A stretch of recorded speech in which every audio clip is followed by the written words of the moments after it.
العذاب لا راحة لكم وفي الثالث مكتوب أيأس من رحمتي وفي الرابع مكتوب أدخلها في الهم والغم والحزن أبدا وفي الخامس مكتوب لباسكم النار وطعامكم الزقوم وشرابكم الحميم ومهادكم النار وعواشكم النار. Baik. Kata Nabi kita, apabila Allah menghendaki penghuni-penghuni neraka masuk ke dalam neraka,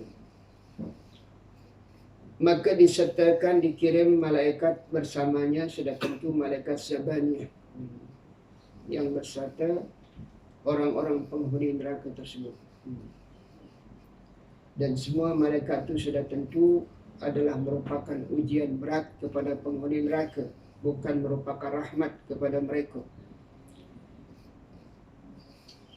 Sebab itu di dalam neraka Jahanam terlalu banyak bentuk-bentuk siksaan-siksaan yang Allah sediakan kepada manusia yang ingkar, yang kafir sudah jelas, yang karangan orang mengaku beriman tapi dosanya banyak. Maka itulah yang akan diperosokkan ke dalam neraka. Maka malaikat yang dikirim oleh Allah yang memasukkan penghuni neraka ada 10 cincin. Jenis dia akan diberi kepada mereka. Satu cincin bertuliskan, masuklah ke dalam neraka yang kamu tidak akan mengalami mati dan selama-lamanya, dan tidak hidup selama-lamanya, dan tidak keluar. Itu tulisannya. Mati tidak, hidup tidak. Ini bentuk siksa neraka. Kalau di dunia ni, kalau tak mati, hidup. Kalau hidup, maknanya tak mati dah. Tapi neraka ni tak, mati dah, hidup dah. Itulah bentuk siksanya. Dunia ni tak ada istilah perantara bainal mauti wal hayat, tak ada. Antara hidup dengan mati ni tak ada dunia. Tapi neraka istilah dia ada. Antara maut dengan hidup. Bagaimana siksanya. Nah, itu tulisan pada cincin yang pertama. Tulisan cincin yang kedua, masuklah kamu ke dalam azab. Dalam azab. La rahatan, tak ada istilah rehat. Namanya siksa, mana dari istilah rehat. Kalau siksa dunia ni masih lumayanlah darang rehat. Macam contoh siksaan bagi orang-orang Islam Guatemala yang diletak oleh Amerika. Bukan selamanya tu siksa oleh askar tu dah. Ada masa rehat. Orang yang menyiksa manusia juga letih. Bisa nak rehat juga. Jadi ada masa rehat tu. Dibagi makan, bagi minum. Neraka ni mana ada rehat? Ada. La rahatalah. Tak ada senangnya lah. Roha ni senang. Tak ada istilah senang. Itu tulisan cincin yang kedua. Cincin yang ketiga bertuliskan, putus haraplah kamu dari rahmatku. Tak ada lah istilah rahmat Allah Subhanahu Wa Taala. Di dunia ni mungkin kita ada rasa putus harap, tapi masih ada harapan. Tak selamanya terus orang putus harap di dunia ni. Tapi yang nama penghuni neraka tak ada istilah nama mengharap rahmat tu, tak ada. Utuh. Namanya siksa. Nak minta bantuan Allah dah. Allah tak peduli kita dah. Sebab kita di dunia tak peduli Allah Subhanahu Wa Taala. Nah, ini tulisan cincin yang ketiga. Sebab itu kita di dunia dilarang kita putus harap. Senantiasa kita ada harapan-harapan sambil kita rasa takutlah pada Allah Ta'ala. Wala tayasu min rahmatillah. Jangan kamu merasa putus harap terhadap rahmatku. Jadi nantiasa Allah buka pintu rahmatnya kepada kita. Dan kita perlu carilah pintu rahmat itu. Tak mungkin main datang pintu rahmat Allah pada kita tanpa kita melalui asbab yang mendatangkan rahmat itu. Yang keempat, masuklah kamu ke dalam neraka ilham, penuh dengan kesusahan. Tak ada istilah senang. Hamun, gomun. kesedihan, macam-macam lah jenis. Bila masuk dalam neraka Allah Subhanahu wa ta'ala. Di dunia ni ada orang susah, tapi suatu hari kita adalah rasa senang tu main, tak senantiasanya susah. Ada rasa gelisah, tapi tak selamanya gelisah. Ada juga.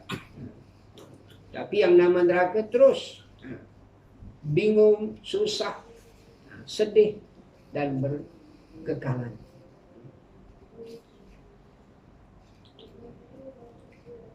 Wa fil khamis maktubun libasukumun nar.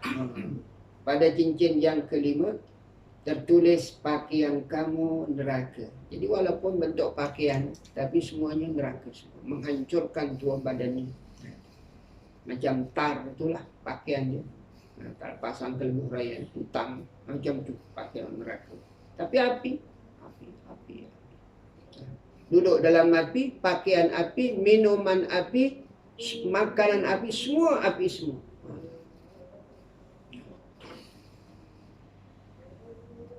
Wa ta'amuku zakum. Makanannya buah zakum. Buah zakum ni buah yang paling busuk. Tak ada buah paling busuk, makanan yang paling busuk dalam neraka mereka zakum. Makanan yang berduri. Masuk tersekat kat kerongkongan. Habis masuk duri kat. Nak keluar luah tak boleh, nak telan tak boleh. Kita ni tulang ikan kecil je pun. Terasa kita bagaimana kalau neraka Allah Subhanahu wa taala. Na'udzubillah, kita dipelihara oleh Allah Subhanahu wa taala. Minumannya al-hamim. Minuman yang sedang menggelegak, macam kita masak air sedang menggelegak panas tu. Macam itulah bentuk minuman. Panasnya menggelegak. Bila masuk dalam badan hancur. Isi perut habis terburai. Hancur. Tuhan kembalikan balik. Susah. Sebab itu bila kita ada rasa malah-malah nak ibadat ni, baca lah tentang neraka. Motivasi kita. Payah bangkit tengah malam, payah nak pergi berjamaah, payah nak baca Quran, nak baca tentang azab. Sanggupkah kita menerima masuk pada hari ini? Salah satu di antara cara kita menggerakkan diri kita beribadah pada Allah. Wa mihadukum, dan hamparan dalam neraka itu. Neraka juga hamparan disediakan. Bukanlah kapet macam kita. Bukanlah tilam yang empuk. Mana ada tilam empuk dalam tu? Api, tempat tidur api, tempat semuanya api. Wa gawashikum an-nar. Payung di atas ni yang menaunginya api juga. Api. Ini zallah. Wawash yang menutup di atas malnya, jadi payung dia api. Itu yang kelima tertulis dalam cincin tu. Yang keenam, ada jazakumul yawm bima fa'altum min maksiat. Inilah balasan kau pada hari kerana kau buat maksiat dulu di dunia. Hasil kerja manusia sendiri, bukan hasil kerja orang. Sebab itu kita perlu muhasabah dalam hidup kita. Baik kita lakukan di dunia, baik kita dapat. Baik itu kita perlu mengisi hidup kita dengan yang baik. Baik itu ada 5 benda dalam hidup kita ni. Di dunia ini ada 5 jenis yang tak pernah puas. Pertama, mata tak pernah puas melihat. Yang kedua, telinga. Maka jangan puaskan mata kita tengok WhatsApp lebih banyak daripada beribadah pada Allah. Jangan lebih banyak tengok WhatsApp yang tak ketahuan daripada kita baca Quran. Baca Quran 10 minit dah, letih. Tengok WhatsApp berjam-jam. Kotak kiri kanan kotak. Mata tak pernah puas. Telinga tak pernah puas dengan cakap baik ke buruk. Sedangkan kita disuruh dengar yang baik. Alladzi yastami'una al-qawla fayattabi'una ahsana ulaika alladziina hadahumullah wa ulaikum ulul albab. Mereka-mereka yang mendengar yang baik-baik, mendengar Quran ke, mendengar hadis Nabi ke, dan ikut, fayattabi'una ahsana, ikut mana yang baik-baik itu. Mereka telah dapat hidayah Allah. Dan itulah orang yang berakal. Yang panggil perkara yang baik. Baik orang tak mau kebaikan ni maknanya jahil, tak berakal. Hamqa. Yang kita seperti itu, Allah beri kita nikmat akal yang begitu mulia Subhanahu wa ta'ala. Itu balasan.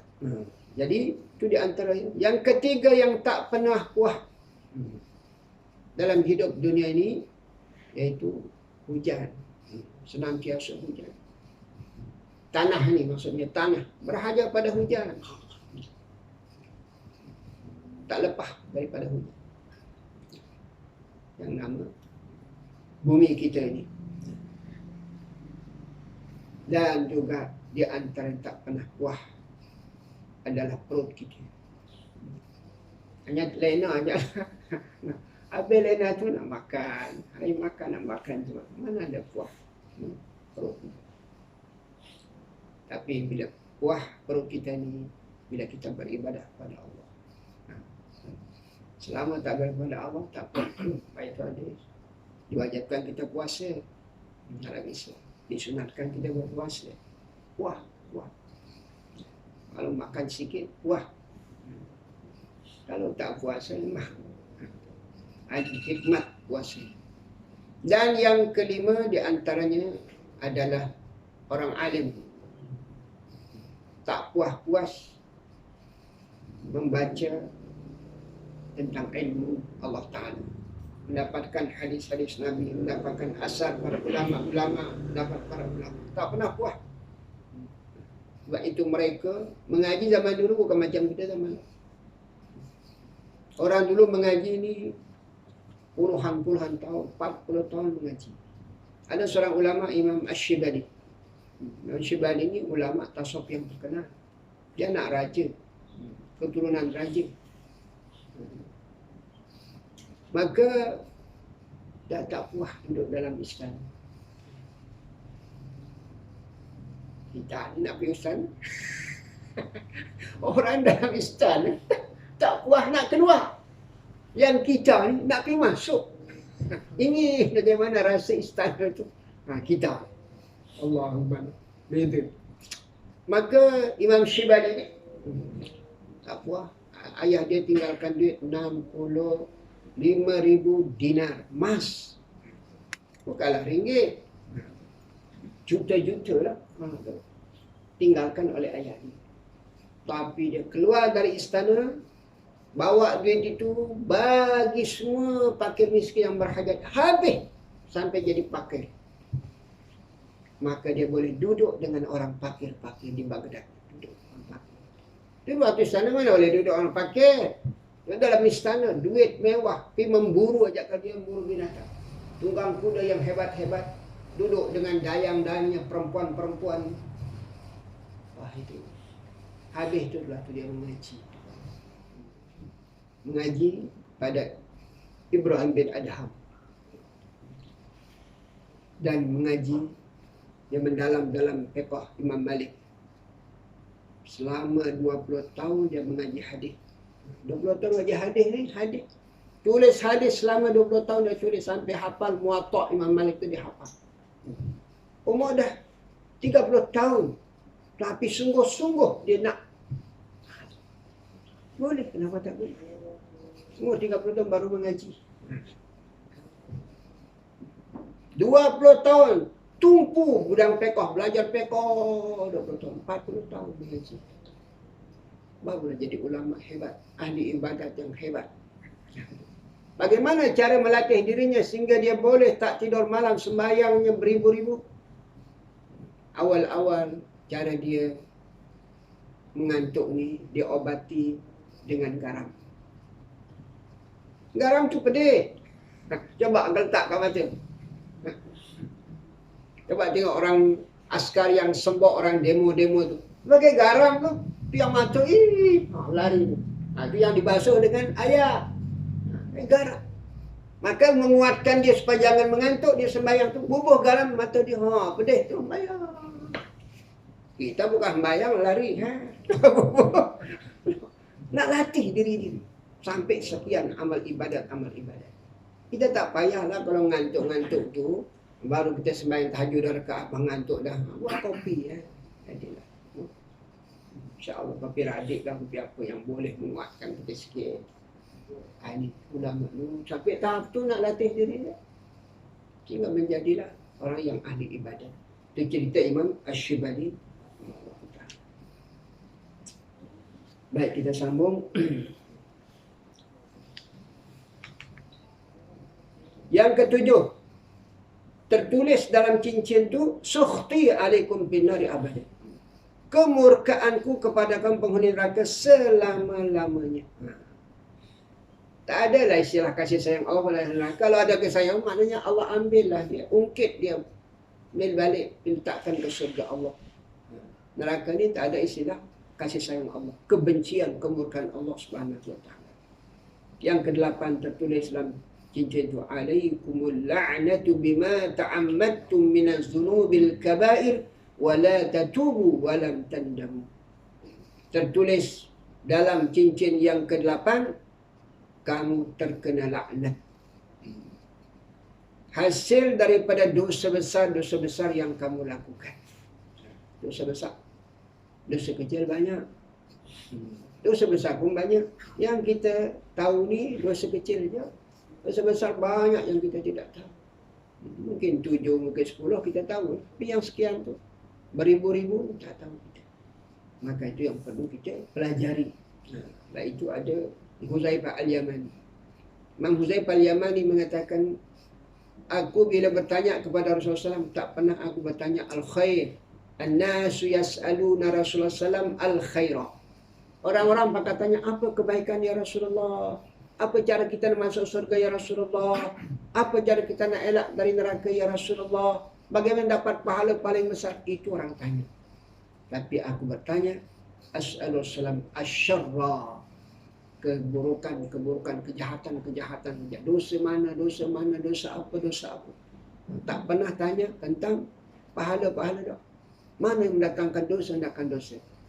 Sebab bila aku tahu perkara mendatangkan dosa, selain itu sudah tentu kebaikan semua. Ini di antara cara para sahabat dalam bertanyakan sesuatu kepada Rasulullah SAW. Jadi jauh kita daripada rahmat Allah kerana zunub, dosa besar ke dosa kecil.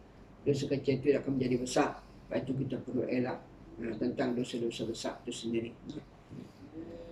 Dan tidak bertaubat, sedangkan kita diberikan pintu taubat oleh Allah Subhanahu wa taala. Tapi tak bertaubat, tak ada penyesalan, buat salah tak ada penyesalan sampai kita mati. Tak ada penyesalan. Jangan. Kita mesti ada ruang diberi kita oleh Allah Taala. Lebih-lebih umur kita lanjut, umur kita dah penghujung, banyak kita muhasabah diri kita. Apa yang sudah kita lakukan yang lupa, perlu kita bertobat dan menyesal. Pada cincin yang ke-9 tertulis, Qurana'ukum syaitunu finnari abada. Kamu akan disertakan bersama syaitan-syaitan. Sebab dulu di dunia kita berkawan dengan syaitan, maka sudah tentu di dalam, bukan kita lah. Mudah-mudahan Allah tunjukkan kita. Orang-orang yang berkawan dengan syaitan di dunia sudah tentu akan bersama dengan syaitan. Dan itulah operasinya syaitan. Berusaha bagaimana cara supaya banyak pengikut dia dalam neraka. Nah, itu dia usaha di dunia. Macam-macam cara dia. Cara orang alim, cara alim dia. Cara orang biasa. Sebab itulah, apa namanya, syaitan dengan nafsu ni, dalam hidup kita ni, dua benda ni yang menguasai kita. Maka syaitan kata, wahai nafsu, tak apalah kamu duduk dengan orang yang ada, kamu sendiri berada dalam tubuh badannya. Biar dia mengaji, tak apa. Biar dia sembahyang kat masjid. Nanti aku balik ke masjid, aku sapu dia. Syaitan sapu kita. Mungkin main ke masjid, nafsu kita kata, oh, main niat bukan kerana Allah ke, bukan, dan sebagainya lah. Dan sebagainya. Nah, tapi syaitan tunggu di luar pintu kita. Nanti balik-balik, sapu kepada kita habis. Kalau saya tempat itu kita berlindung daripada Allah SWT. Tak ada yang boleh memelihara kita, menjaga kita, melainkan Allah Subhanahu wa taala. Tertulis pada yang ke-10, ittaba'tumus syaitana wa aradtumud dunya wa taraktumul akhirata fahadha jazaa'ukum. Tunggu di dunia kamu ikut syaitan. Sedangkan kita wala tattabi'u khutuwatis syaitan. Janganlah kamu ikut langkah-langkah syaitan. Kita ikut apa yang digariskan kita oleh Allah Subhanahu wa taala dan Nabi kita. Dan kamu nak dunia dan kamu tinggalkan akhirat. Inilah balasan kamu sekarang di dalam neraka. Jadi 10 tulisan tersebut artinya 10 inilah benda yang menyebabkan orang masuk neraka tadi yang disebutkan oleh Nabi kita dalam tulisan-tulisan tersebut.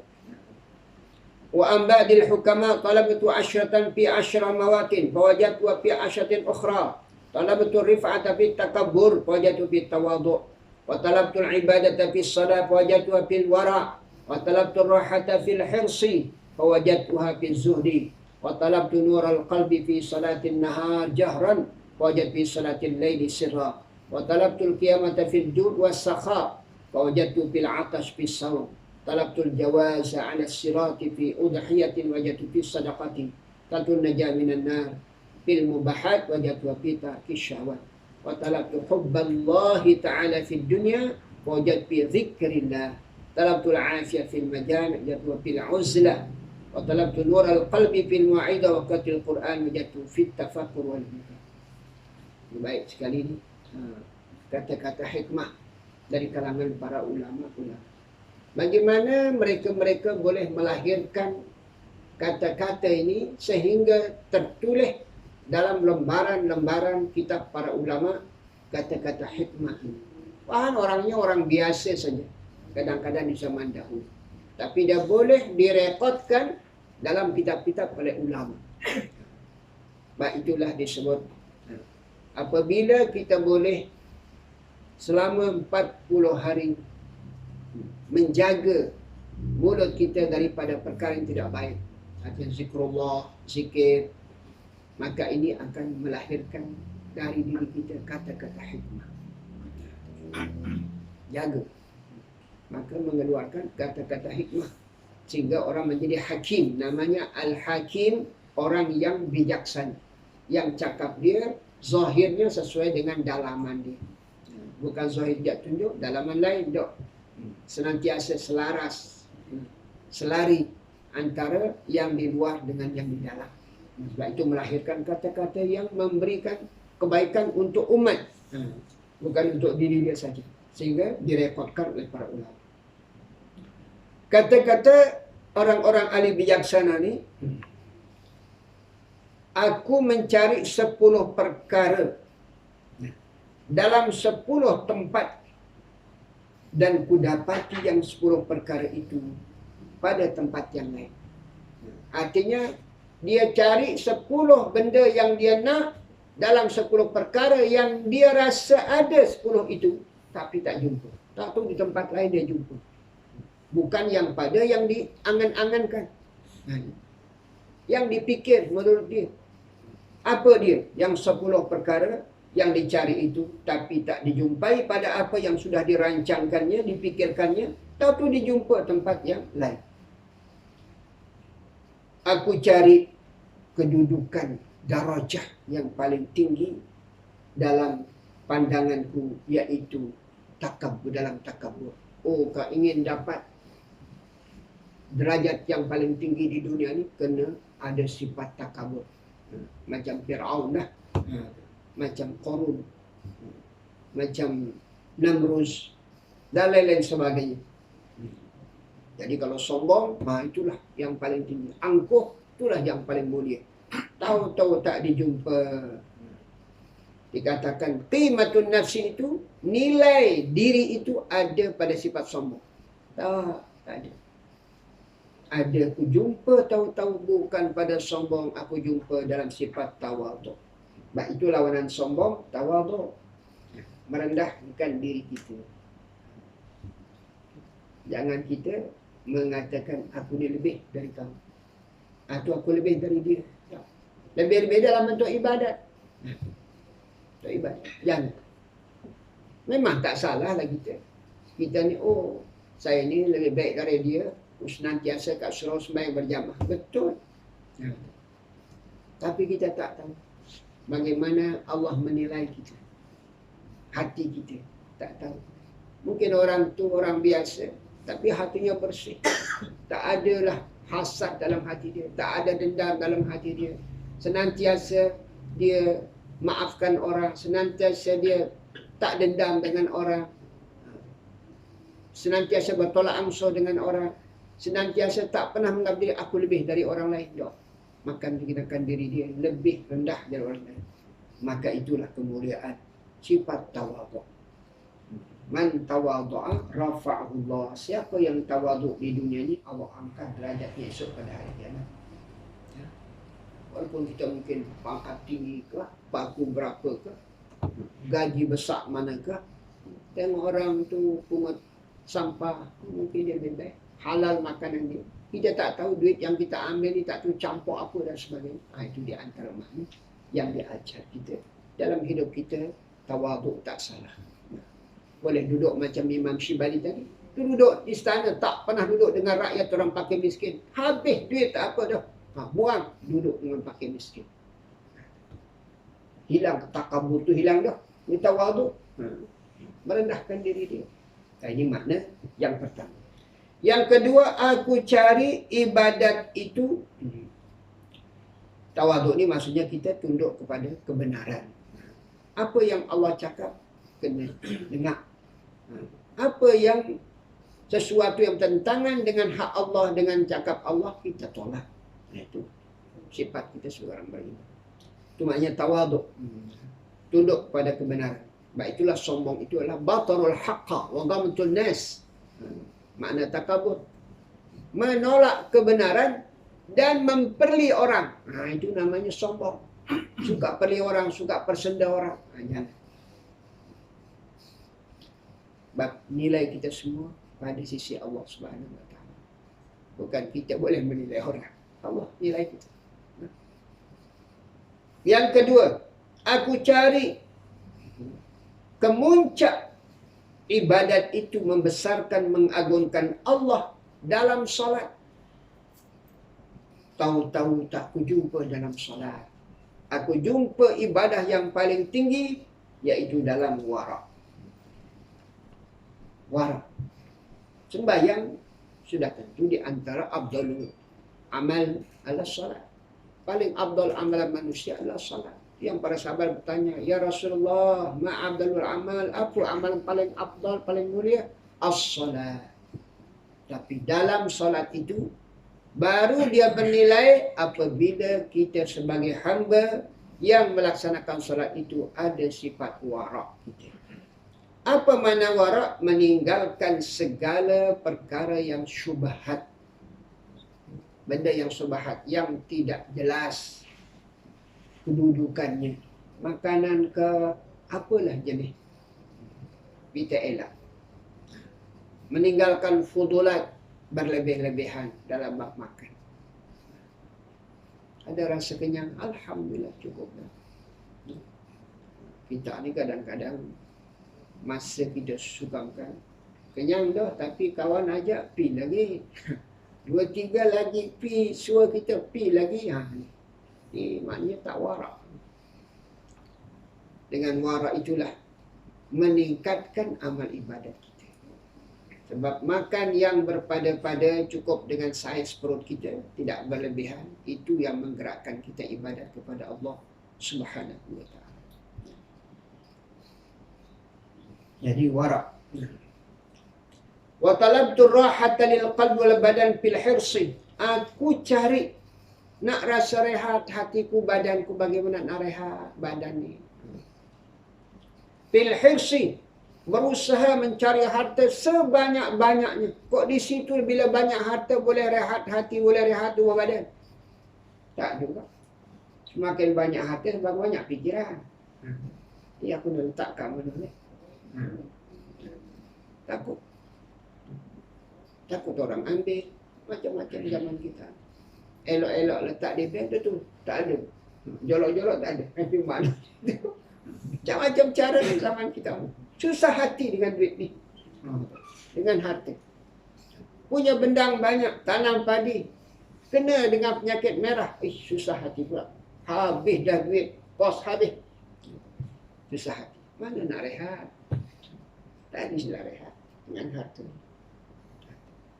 Maka aku jumpalah rehat tubuh badan itu bizuhdi pada zuhud. Zuhud. Zuhudnya maksudnya tinggalkan duit, tinggalkan segala-galanya. Bukan maknanya tinggal dah pegang duit dekat tangan kita, tapi hati kita kekal dengan Allah.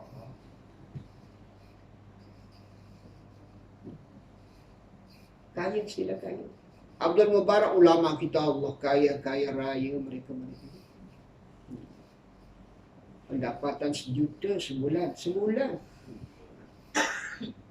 Berniaga. Punya kedai-kedai kat kota Baghdad.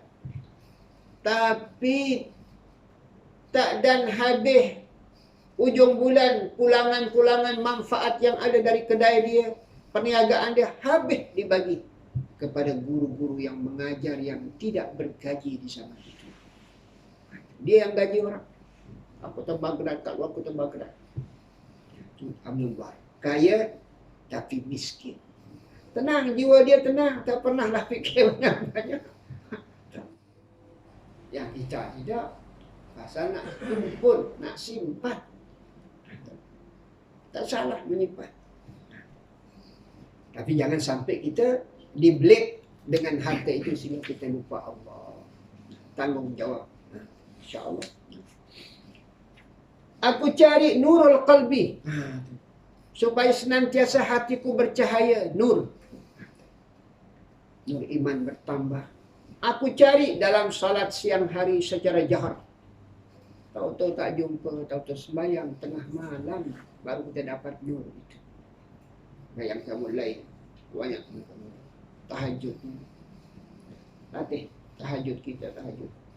Biasakan 2, 4. Dah biasa 4 tambah lagi. Hai jangan ikut sunnah Rasulullah 8. Kan alam mana? Kecuali kalau kita panjangkan ayat. Sebab itu kata ulama tasawuf.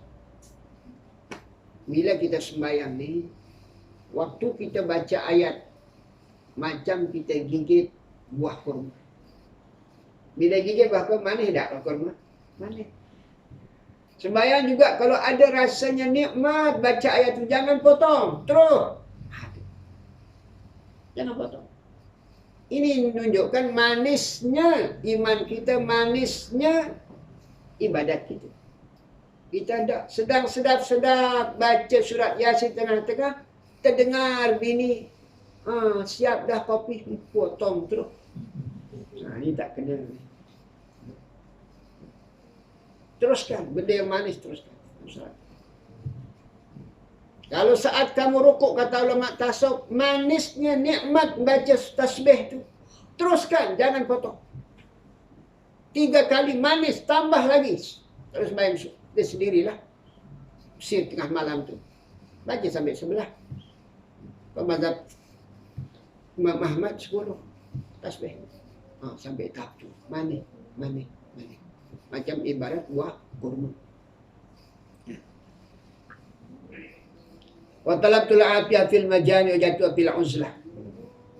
Aku cari, dia kata, rasa afiah ni, sehat tubuh badan ni, sehat afiah atau tenang ini berada pada perhimpunan orang, berkumpul, kumpul dengan orang, duduk dengan orang.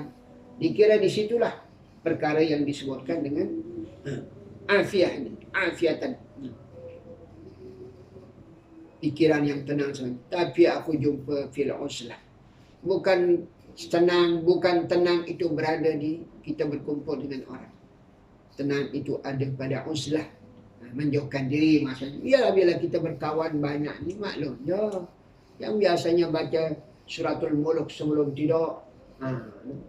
Tahu tu kawan ajak, kena letih sangat balik pukul 12. Ni habis dah. Apa namanya, larangan-larangan masuk kedai kopi ni. Boleh duduk kedai kopi. Lama tak duduk kedai kopi ni. Allah, gatal hati kita ni. Bahasa kasar. Hati kita kata bila aku nak duduk lagi. Duduk baik pukul 2 baru balik. Balik letih ya. Nak baca suratul muluk dah. Gantar puk dah. Habis. Hilang amal ibadat kita. Maka dengan uzlah, itulah apa namanya, cara yang dijumpai oleh para ulama itu sendiri. Untuk kita mendapatkan ketenangan dalam hidup kita, pikiran kita tenang, jiwa kita tenang. Wa talabtu nural qalbi, dan aku cari cahaya hati itu pada nasihat-nasihat. Dengar macam kita ngaji ni lah. Mencari nur qalbi itu. Dan baca Quran. Aku jumpa fit tafakkur, dalam merenung. Sebab itu kita disuruh sambil baca Quran merenung, tadabbur makna dia. Barulah mendatangkan cahaya-cahaya dalam hati kita. Wal buka, dan juga pada menangis waktu sahur. Menangis waktu sahur. Orang banyak menangis waktu sahur itu sendiri. Itu seruan. Menangis satu-satunya rawah, seruan hati kita menuju kepada Allah Subhanahu wa taala. Dan habislah tajuk kita yang berhubungan dengan apa namanya? Mengenai perkara-perkara yang berhubungan dengan nak jumpa benda-benda yang mulia, iaitu ada pada tadi ni dalam baca Quran, dalam zikir. Sebab itu zikir ni sangat penting dalam hidup kita. Jangan sampai tak ada zikir kita. Zikir ayat Quran itu paling afdal. Zikir yang Nabi ajar kita itu juga yang kedua kedudukan dia. Zikir para ulama yang bagi kita pun juga baca. Dengan zikir itulah yang menyelamatkan dunia akhirat kita, menenangkan jiwa kita. Ala bidzikrillah tatmainnul qulub. Dengan zikir itulah tenang jiwa kamu, tenang hati kamu. Makin banyak kita zikir, makin banyak ketenangan kita dalam hidup kita. Banyak membayang kita dengan sertakan dan keikhlasan, itu ketenangan. Banyak puasa sunat kita, itu pun juga ketenangan. Ini cara kita dalam menghadapi dunia kita yang kita semua akan menjurus ke penghujung yang disebut dengan al-maut, mati itu sendiri. Tak ada kita kekal di dunia ni, maka mari kita sama-sama mengambil manfaat apa yang disebutkan tadi oleh ulama kita ni, ahli-ahli hikmat tadi ni, semuanya memberikan makna yang begitu besar untuk kita sama-sama beramal dalam hidup kita, insya-Allah. Wallahu a'lam. Baik, mari sama-sama kita baca Fatihah dan insya-Allah kita zikir sekejap bagi jamaah kita yang meninggal dunia dan juga salah seorang sahabat anak dia sudah habis mengajar, insya-Allah. Sama-sama kita baca Fatihah pertama-tama. Bismillahirrahmanirrahim. Fatihah. Bismillahirrahmanirrahim. Alhamdulillahirabbil alamin. Iyyaka na'budu wa iyyaka nasta'in. Ihdinas siratal mustaqim.